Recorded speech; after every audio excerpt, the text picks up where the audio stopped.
Le cœur contre courant. À Fokamezo, dans l'ouest du Cameroun, la tradition était une rivière sacrée qui coulait sans se tarir.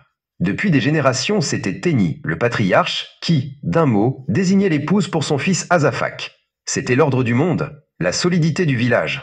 Mais le vent des années 2000 apportait des ondes étranges, faites de séries télévisées et de chœurs, qui battaient trop fort.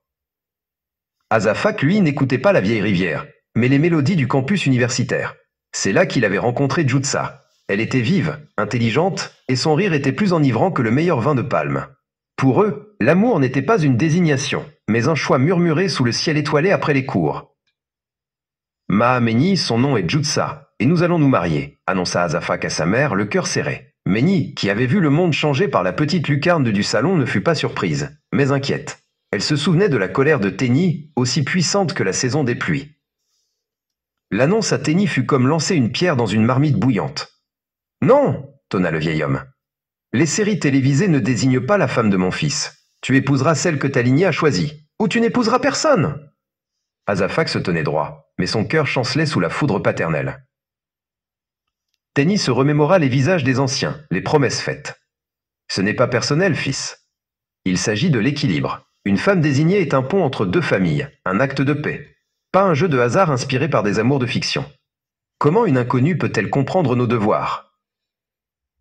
De retour au campus, Jutsa et Azafak se consultèrent. « Nous devons le lui montrer, » dit Jutsa, se souvenant d'une héroïne de série. « Montrer que notre amour est solide, pas une fantaisie. Nous allons lui proposer un pont moderne. » Azafak retrouva son courage dans les yeux de sa fiancée.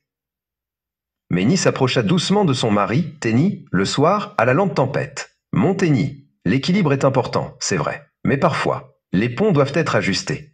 Regarde Azafak. Il n'a pas rejeté nos valeurs. Il a trouvé son amour avec nos valeurs. Si elle est instruite et respectueuse, n'est-ce pas une richesse pour la famille ?»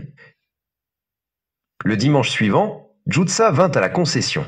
Elle se présenta avec grâce et respect, sans ostentation. Teni la regarda, les sourcils froncés, cherchant la trace de l'irrévérence télévisée, mais ne voyant qu'une jeune femme portant la fierté de ses propres parents. Il resta froid, mais il observait, sans dire un mot. Enfin, Teni parla, la voix lourde. « D'accord, je ne désignerai pas d'autre femme, mais tu dois prouver que ce n'est pas qu'un jeu d'écran. Azafak et toi, vous allez entreprendre un projet pour le village, pour Fokamezo. Quelque chose qui utilise votre savoir moderne et honore nos traditions. C'est le nouveau pont. » Azafak et Jutsa s'inclinèrent ensemble. Leur cœur, choisi par eux-mêmes, pouvait aussi servir leur communauté.